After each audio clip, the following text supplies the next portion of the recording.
Hello guys, welcome back to my YouTube channel. നമ്മുടെ ഇപ്പൊ trending ആയിട്ട് എല്ലാ വീട്ടിലും കാണുന്നതല്ലേ ബോഗൺവില്ല. അപ്പൊ ബോഗൺവില്ല ഇങ്ങനെ എളുപ്പത്തിൽ വളർത്തിയെടുക്കാൻ പറ്റുക കണ്ടോ, ഇതിങ്ങനെ വളർത്തിയെടുത്തതാട്ടോ.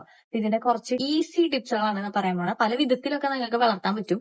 അപ്പൊ ഈ ഒരു ഫെബ്രുവരി ടൈമിലാണ്, ആക്ച്വലി നല്ല വെയിലുള്ള ഒരു സമയത്താണ് പെട്ടെന്ന് റൂട്ട്സ് പിടിക്കാൻ ഉള്ളൊരു ടൈം എന്ന് പറഞ്ഞു കഴിഞ്ഞാൽ. കട്ട് ചെയ്തിട്ട് വളർത്താനാണെങ്കിൽ നമ്മൾ ബോഗൺവില്ല എപ്പോഴും കട്ട് ചെയ്യുമ്പോൾ ഒരു 2 ഇഞ്ചസിന് മേലോട്ടായിട്ട് കട്ട് ചെയ്യണം.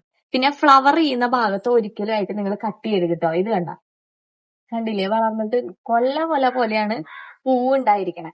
അപ്പൊ നമ്മുടെ ഈ ഒരു ഫ്ലവർ കട്ട് ചെയ്ത് വെച്ചതാട്ടോ. ഇതിന്റെ ഒരു 1 മന്തിന്റെ ഒരു ജേർണി ഞാൻ കാണിച്ചത്. ഇത് എപ്പോഴാണ് ഫ്ലവർ ഇട്ടത്, ഇതിന്റെ ബിഫോറും ആഫ്റ്ററും ഒക്കെ.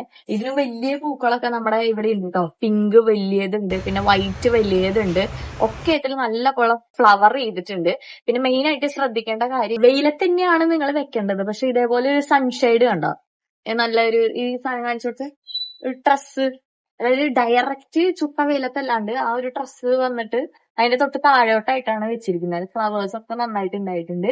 പിന്നെ ശ്രദ്ധിക്കേണ്ട ഒരു കാര്യം എന്താണെന്ന് വെച്ചാൽ, നിങ്ങൾ വെള്ളം നനയ്ക്കുമ്പോൾ, അത് മിക്കവരും പറഞ്ഞിട്ടുണ്ടാവില്ലേ, വെള്ളം നനയ്ക്കുമ്പോൾ ഈ ചെടിയുമൊക്കെയോ സ്റ്റെമ്മുമൊക്കെയോ വെള്ളം നനയ്ക്കാണ്ട് ഡയറക്റ്റ് ഈ സോയിലോട്ടായിട്ട് ചട്ടിയുടെ ഉള്ളിലേക്കായിട്ട് നനയ്ക്കുക. ഈ ചെടിയും ഫ്ലവറും നിങ്ങൾ നനയ്ക്കേണ്ട കാര്യമില്ല. നേരത്തെ കാണിച്ച ഒരു ബോഗൺവില്ല, അപ്പൊ ഈ ഒരു വലിയ ബോഗൺവില്ലേന്ന് 1 മാസം മുമ്പ് നമ്മളൊരു സ്റ്റെമ്മ് വെട്ടിയെടുത്തതാട്ടോ. അപ്പൊ ഇതിന്റെ ഒരു മണ്ണിന്റെ റേഷ്യോ എന്ന് പറഞ്ഞു കഴിഞ്ഞാൽ 1:1 നമ്മൾ ചകിരിച്ചോറും ഗാർഡൻ സോയിലും മിക്സ് ചെയ്തിരിക്കണം. അപ്പൊ വേര് നന്നായി പിടിച്ചിട്ടുണ്ട്. നമുക്ക് ഇതിന് റീപോർട്ട് ചെയ്യണം. അപ്പൊ ഈ ബ്ലാക്ക് ചട്ടിയിൽ നിന്ന് എടുത്തിട്ട് നമ്മൾ വൈറ്റ് ചട്ടിയിലേക്ക് ആക്കാൻ പോവാണ്.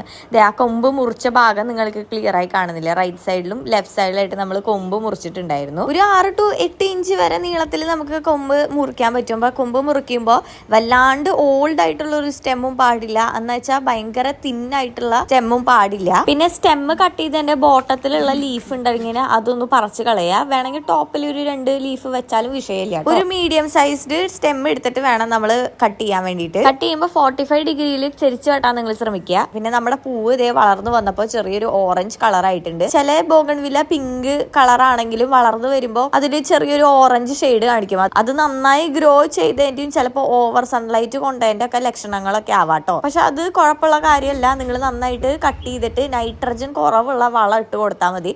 നമ്മളിവിടെ ഫാറ്റം ഫോക്സ് ആട്ടോ ഇടാറുള്ളത്. നമ്മൾ റീപോർട്ട് ചെയ്യണതിന്റെ അന്ന് തന്നെ പുറത്തുനിന്ന് ഞാൻ 1 മാസം മുമ്പ് തണ്ട് പൊട്ടിച്ചുകൊണ്ട് വന്നതാട്ടോ. അപ്പൊ ഫ്ലവറിംഗ് പോർഷനിൽ നമ്മൾ ഒരിക്കലും തണ്ട് പൊട്ടിക്കരുത്. ഇത് വളർന്നു വരുന്ന വരെ ഒരു 6 to 7 വീക്സ് നമ്മൾ ഡയറക്റ്റ് സൺലൈറ്റിൽ വെക്കരുത് കേട്ടോ. വല്ലാണ്ട് ഓവർ വാട്ടർ ചെയ്ത് കഴിഞ്ഞ് കഴിഞ്ഞാൽ ലീവ്സ് കൂടും, ഫ്ലവേഴ്സ് കുറയും. അപ്പൊ അതുകൊണ്ട് തന്നെ ചട്ടിയിൽ ഹോളൊക്കെ ഇട്ടിട്ടില്ലേന്ന് കറക്റ്റ് ആയിട്ട് നോക്കണം. മിക്ക വീട്ടിലും ശ്രദ്ധിച്ചാൽ കാണാം ഏറ്റവും കൂടുതൽ ഫ്ലവർ ചെയ്തിരിക്കുന്നത് വെള്ള ബോഗൺവില്ല കേട്ടോ. അതിന് അത്രയും മെയിൻ്റെനൻസ് ഒന്നും ഇല്ല, എന്നാലും നല്ല ഫ്ലവേഴ്സ് തരും ചെയ്യും. ചിലവരൊക്കെ റൂട്ട് കട്ട് ചെയ്ത് കഴിഞ്ഞ് കഴിഞ്ഞാൽ റൂട്ടിംഗ് സൊല്യൂഷനിലോ അല്ലെങ്കിൽ സ്റ്റെം അലോവേറയിൽ കട്ട് ചെയ്തിട്ട് വെക്കും കേട്ടോ, പെട്ടെന്ന് റൂട്ട്സ് ഒക്കെ ഉണ്ടാവാൻ വേണ്ടിയിട്ട്. പക്ഷെ ഞാൻ പറഞ്ഞ മാർഗം ഏറ്റവും എളുപ്പം ഈസിയസ്റ്റ് ആയിട്ടുള്ള, അധികം പണിയൊന്നും എടുക്കാത്ത ഒരു വഴിയാട്ടോ. ഫ്ലവേഴ്സ് വന്നു കഴിഞ്ഞാൽ പിന്നെ കൊഴിയാൻ കുറെ സമയം എടുക്കും. കൊഴിഞ്ഞു കഴിഞ്ഞ് കഴിഞ്ഞാൽ ആ ഭാഗം കട്ട് ചെയ്യാൻ മറക്കരുത് കേട്ടോ.